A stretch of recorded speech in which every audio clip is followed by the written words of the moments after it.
ನಿಮಗೆ ದರ್ಶನ್ ಅವರು ಯಾವತ್ತು ಪರಿಚಯದ ದಿನ ನೆನಪಾಗುತ್ತೆ? ಹೆಂಗೆ ಪರಿಚಯ ಆಯಿತು? ಆತ್ಮೀಯತೆ ಬೆಳೆದಿದ್ದು ಹೆಂಗೆ? ಅವ್ರ ಜೊತೆ ಸಿನಿಮಾ ಮಾಡಿದಂತಹ ಎಕ್ಸ್ಪೀರಿಯನ್ಸ್ನ ಶೇರ್ ಮಾಡೋದಾದ್ರೆ ಸರ್.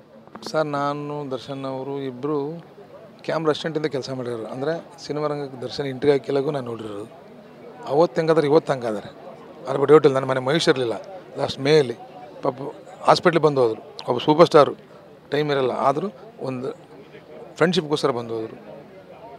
ಸೊ ಇವೆಲ್ಲ ನೆನ್ಸ್ಕೊಂಡು ನೋವಾಗುತ್ತೆ ಸರ್. ಅವ್ರಿಗಿದ್ದಂತಹ ಕನಸುಗಳು ಸರ್, ಸಿನಿಮಾ ಆರಂಭದ ಜರ್ನಿಲಿ ನಿಮ್ಮ ಜೊತೆ ಕ್ಯಾಮ್ರಾ ಅಸಿಸ್ಟೆಂಟ್ ಆಗಿದ್ರು ಅಂತ ಹೇಳಿದ್ರಿ. ಆ ದಿನಗಳನ್ನು ಹೆಂಗೆ ನೆನಪು ಮಾಡ್ಕೊಳ್ತೀರಿ? ಅವರ ಕನಸುಗಳು ಈಡೇರ್ತಾ ಬಂದಂಥ ಸಂದರ್ಭಗಳು, ಸಕ್ಸಸ್ ಆಗಿರ್ತಕ್ಕಂಥ ರೀತಿಗಳನ್ನು ಹೆಂಗೆ ನೋಡಿದ್ರಿ ಅನ್ನುವಂಥದ್ದು? ಸರ್, ಆ ಮನುಷ್ಯಂದು ಏಮ್ ಚೆನ್ನಾಗಿತ್ತು, ಏನೋ ಮಾಡಬೇಕು ಅನ್ನೋದು ಭಾಳ ಏಮ್ ಇತ್ತು. ಬಟ್ ಹೇಳ್ತಾರೆ ಅವ್ರು, ಹಂಗೆ ಮಾಡ್ಬೇಕು, ಹಿಂಗೆ ಬೇಕು, ನಮ್ಮ ಸಿನಿಮಾ ಬೇರೆ ಲ್ಯಾಂಗ್ವೇಜ್ ನೋಡಬೇಕು ಅನ್ನೋದು ಭಾಳ ಆಸೆ ಇತ್ತು. ಸೊ ಹಂಗೆ ಹೋದರು ಅವರು. ತುಂಬ ಕಷ್ಟ ಬಿದ್ದೋದ್ರು, ತುಂಬ ಏಟು ಬಿತ್ತು ಅವ್ರಿಗೆ. ಬೀಳೋದು, ಕೈ ಕಾಲು ಸುಮಾರು ಸಲ, ಈ ಶೋಲ್ಡ್ರುಗಳು ಜಂಪಿಂಗ್ ಮಾಡೋಕೆ ಡೂಪ್ ಆಗ್ತಿರಲಿಲ್ಲ. ತುಂಬ ಕಷ್ಟ ಬಿದ್ದರು, ತುಂಬ ನೋವಲ್ಲಿದ್ದರು. ಬಟ್ ಸಿನಿಮಾ ಸಕ್ಸಸ್ ಕೊಡ್ಬೇಕು, ಕಷ್ಟ ಆದರೂ ಪರಲ್ಲ ಅಂತಂದು ಮಾಡ್ತಾಯಿದ್ರು. ಅವೆಲ್ಲ ನೋಡಿದ್ದೀವಿ. ತುಂಬ ಅನುಭವ ಇದೆ.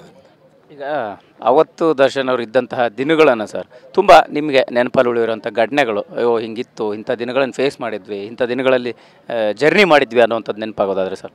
ಸರ್, 150 ರೂಪಾಯಿ ಬಾಟದಿಂದ ನೋಡಿದ್ದೀನಿ. 150 ರೂಪಾಯಿ ತಾಂಡೋದಾಗ ಖುಷಿಗಿದ್ರು ಅವರು. 100% ತುಂಬ ಹ್ಯಾಪಿಯಾಗಿದ್ದರು. ಫಸ್ಟ್ ಸಿನಿಮಾ ದುಡ್ಡು ಬಂದಾಗಲ್ಲ, ನಾನೇ ಬಾಟ ಕೊಟ್ಟಿರೋದಲ್ಲ ಅವಾಗೆಲ್ಲ, ತುಂಬ ಖುಷಿಯಲ್ಲೇ ಇದ್ದರು. ಎಲ್ಲದೂ ಕೊಡ್ತು, ಟೈಮ್ ಅನ್ನೋದು ಬ್ಯಾಡ್ ಕೊಡ್ತು ಅಷ್ಟೇ. ಸರ್, 150 ರೂಪಾಯಿ ಬಾಟ ತೊಗೊಂಡಿದ್ದಂತಹ ದರ್ಶನ್ ಅವರು ಸಂಭಾವನೆ, ಅವರು ಹೆಚ್ಚು ಸಂಭಾವನೆ ಅಂತ ನೋಡಿದ್ದು ಎಷ್ಟೋ ಸಂದರ್ಭಗಳಲ್ಲಿ ಅವರು ಕೂಡ ಕಷ್ಟಪಟ್ಟಿರುವಂಥ ದಿನಗಳನ್ನ ಮೆಲ್ಕು ಹಾಕಿದ್ದಾರೆ. ಸೊ ನೀವು ಕೂಡ ಕಂಡಿದ್ದೀರಿ ಆ ಕಷ್ಟದ ದಿನಗಳನ್ನು, ಅವ್ರು ನಡೆದುಕೊಂಡು ದಾರಿಯನ್ನು ಹೇಳೋದಾದರೆ ಸರ್? ತುಂಬ ಕಷ್ಟ ಬಿದ್ದ ವ್ಯಕ್ತಿ. ಒಬ್ಬ ಮನುಷ್ಯ ಯಾರು ದೊಡ್ಡನ ಆಗ್ಬೇಕಂದ್ರೆ ಈಸಿ ಆಗೋಲ್ಲ.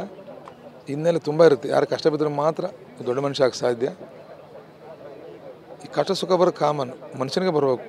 ಪ್ರಾಬ್ಲಮ್ಸು, ಟೈಮು ಅನ್ನೋದು ಒಂದು ಬ್ಯಾಡ್ ಟೈಮ್ ಬಂದು ಈ ಥರ ಆಗಿದೆ. ಬಟ್ ಒಳ್ಳೇದಾಗೋದು ನನ್ನ ನಂಬಿಕೆ ಇದೆ.